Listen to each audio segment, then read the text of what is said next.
Alright, you perfect puke piles, and welcome to this edition of Koit. Today's episode's all about social media, and I'm going to be interviewed by me, Bulbous John. Koit on social media. So, Koit, can you define social media? Social media is essentially people getting together by the medium of technology. So it could be the telegraph, for instance. It could be the telephone. It could be a fax machine, in theory. But basically, that's what it means. People coming closer together, forming communities with the aid of technology. Now, you can argue that the real history is essentially stuff like the CB radio, whereby, whole communities could, in theory, talk to each other via that network. But I think the modern understanding of social media is all about the internet and how the internet really brought large communities together. And I think ultimately that started in roughly 2000 with the phenomenon which was Friends Reunited. Now, I don't know if a lot of you are old enough to remember that site, but that was a really big one back in the day, and it attracted millions of users. I think we then went on to MySpace around 2003. That had plenty of viewers. I know I was on that. Plenty of users, should I say. I used MySpace. I think, but then when it really kicked up a notch was in 2004 when Facebook came on the scene. YouTube, we had that in 2005 along with Bebo. Was never really into Bebo, but that was quite big back in the day. And then we had Twitter join in 2006. And then ever since then, we've had things like Tumblr, Pinterest, Instagram, plus a plethora of other social media sites. But realistically, the one that sticks out for me is actually Facebook. And I think that is the pinnacle of today's social media. Now, in the early days of social media, there was that buzz of excitement of like-minded people meeting up, joining together and sharing their views and ideas, sharing all sorts of streams of consciousness. And I think when things first come out like that, there's a great deal of positivity associated with it. So communities form, more and more people join, more and more countries join, and therefore more and more users keep expanding the database of these social media companies.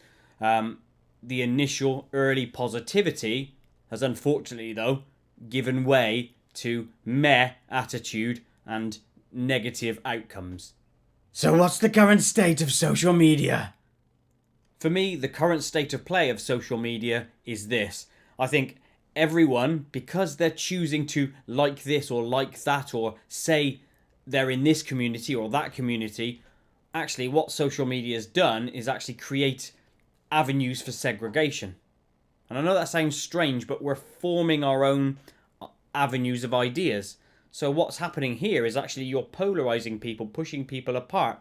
So for example, if someone puts on a picture of, I'll just say Donald Trump and some text on it, you're going to have X amount of people saying, yeah, that's great. And you're going to have X amount of people saying, oh no, that's awful, he's a Nazi, the worst thing ever, etc., etc. So what that does is actually divide people. And that's the way I think social media is taking us. We're heading actually further apart. So where I thought that social media was designed ultimately to bring us together, it's actually reached that point now where we're going like this. So diverging. As with anything that's popular, it tends to be co-opted, taken over, used by people to control other people. And so when advertisers move in, money moves in, and then those people with the money want to control that media, obviously, because they want to make more money. So I think that's happened in social media, much like it has happened in football, in sports around the world. When sport is played just for the heck of it being a sport, you get the passion, you get the drive. But when the money comes in, it turns into a business model and not something for the people, of the people. And that's the same with social media. So now it's all about the ads, it's all about the clicks. And so social media is actually changing in that direction. It's becoming more and more about product, about political ideas and aligning with parties. That's where we're going. What's the passwords to your accounts? I'll let you in on a little secret. It's Bum One. What's this deplatforming I keep hearing about? You see, and that's where it gets a bit nefarious and insidious. Because the money's moved in, those people want to control you. They want to control what you see, what you say, what you do. And so, if you have a dissenting voice to a direction that they want to push you down, you will be moved out. You will be ostracized. You will be deplatformed. So let's explain what the platform is. So let's just say I'm using Facebook. That's the platform, that's the media on which I sit and which I use.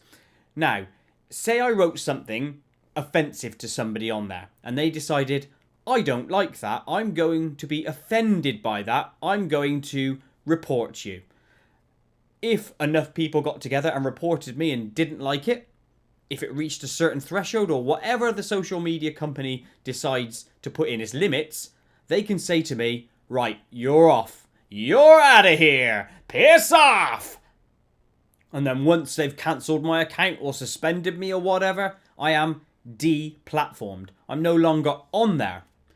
But the weird thing is this.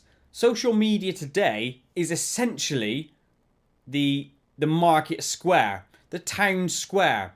And what I mean by that is this. In the olden days, if you wanted to share an opinion, share an idea, shout it from the heavens, you would go to the town square where people would gather and share those ideas. So, if today's market square is the social media platform and you are kicked off it, you are not being given access to other people to air your views to. That's deplatforming, and that's technically, if you think about it, it goes against all sort of human rights, doesn't it? You're just taking away my voice arbitrarily because you want to. Now, this deplatforming goes on all social medias. So you'll see people getting kicked off YouTube, kicked off Facebook, kicked off Twitter, kicked off all of them for whatever reason. And you'd think it would have to be one hell of a reason to kick people off a market square like those sites are. But actually, it's not. People are getting kicked off for really small and minor reasons nowadays. If you just don't go with the grain, with the generic NPC way of thinking, you can be kicked off. And is that fair? I don't think so. I mean, I'm going to give you an example of another style of deplatforming. I can take my other, YouTube account as an example. I was demonetized completely. So they've just taken away, essentially, my livelihood because a few people were offended by poo, willies, and bum. I mean, seriously. So if you think that's bad enough, wait till you hear this. You've got other active people out there in the world. So I don't know if you've heard of a chap called Sargon of Akkad, a guy called Carl Benjamin, essentially from the UK. He was deplatformed by Patreon because he said in another forum, so not even on their site, he said something against their terms of service. And so they denied him access to Patreon. And what that did was essentially deny him access to his pledges. So people who wanted to offer him money and support him in his views. They've said, no, we don't like that. We're taking you off. We're deplatforming you. This is going on across the board. It's not good. The sad fact of it, though, is this. It tends to be one type of people that are being deplatformed and what they would class as conservative voices. And I don't mean that as conservative party. I mean that as more people who want to look after their history, their culture. People who are just more logical. People who are more want to play by rules and order. It seems like those sorts of people, their voices are being attacked. And the reason is this.